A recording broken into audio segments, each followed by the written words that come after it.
You are lying in your bed. The dull whirring of your air conditioner is the only thing separating you from total silence. You know, that particular silence, that's so heavy and so thick, it's almost the equivalent of a loud noise itself.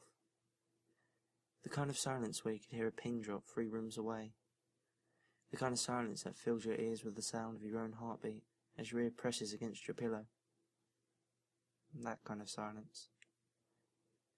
The dull whirring is the only noise you can hear, a noise that typically goes unnoticed, until it is the only noise present. It's comforting, whether you realise it or not, a sort of white noise. But suddenly, your room is back at the temperature specified on the thermostat, and the whirring comes to a stop. As the vent makes a dull clang, to your misfortune, you are not yet asleep, and the silence sets in. You should be comforted by the knowledge that you can hear anything and everything in your surroundings, making up for the lack of vision provided by the darkness. But you aren't. It's this very environment that sets you on edge, causes your heart to beat a little bit faster, makes your body tense without explanation, and that makes you aware when you are not alone. But you are alone, right? You've been laying there with your eyes closed for almost 15 minutes now, and you made sure everything was normal in your room before you turned the light off. You're a smart one. All those Facebook quizzes you took just reinforce what you already know. If you was in a horror movie, you'd survive until the very end.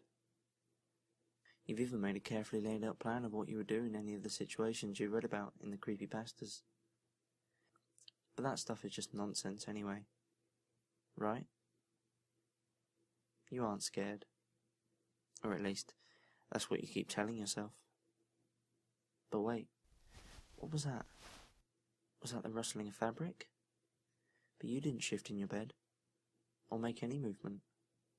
Did you make that noise? No, you couldn't have. You're paralysed in your bed, stiff with an unease that wasn't present until these very moments.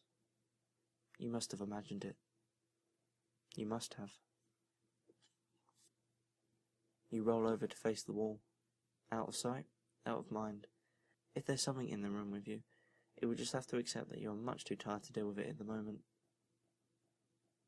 You're still stricken with the uneasiness as you hear rustling again. This time, the rustling is accompanied with a soft thud on the ground. Your heart seizes in your chest. Did you really just hear that? No. You've just gotten yourself worked up about nothing. You really should stop playing horror survival games so late at night. It's messing with your brain. You're a rational person, so stop acting childish and just fall asleep already. You close your eyes tightly, silently hoping that you would whisk away soon. You're practically begging for the safety of the non-existent dream world of your own creation. You're running away in a sense, but there's nothing there. Right? You're just tired. I know. As your eyes are clinched tightly shut, you become aware that no matter how much you want to, you can no longer move your arms and legs. Come on now, are you really letting this get to you? What are you, 12 years old? Suck it up and fall asleep already. Now, more tense than ever, that unnerving sound echoes across the room again. The rustling of fabric, followed by a soft thud on the ground. Unwittingly, you're holding your breath now, eyes shut as tightly as possible. You have a childish urge to pull the blanket over your head. You're imagining it all. It's all in your head. I thought you were better than this. Your heart is pounding loudly in your ears now, but not loudly enough to drown out that now repetitive sound approaching from across the room. What was that rustling? Maybe you left some paper on the ground. That has to be it. And the thumping? Probably just the cat or the dog or something.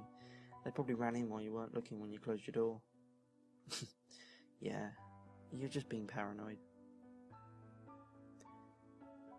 The noise is now within a foot of your bed, and with your back to it, you don't dare turn around to investigate. Not that it'd do much good. The only light in your room is the dull glow of your cell phone on the nightstand next to you. You plugged it in before you crawled into bed, remember? But you daren't turn around to look at it. There's nothing there anyway. Minutes that feel like hours pass as you face the wall, stiff as a board, unable to will your uncooperative body to move. You haven't heard the noises in a while now, not since it reached the edge of your bed. You know there's nothing there, silly. It's this silence. It's messing with you. You really should have turned on some music or something before you went to bed. Oh well, maybe next time. Suddenly, a familiar clang echoes through the room, followed by that familiar whirring. You exhale deeply, your body relaxing as you are flooded with relief. Thank God that's over. Now you can finally sleep in peace. That silence was really getting to you. You roll over and open your eyes to check the time on your cell phone. It must have been at least an hour since you first went to bed.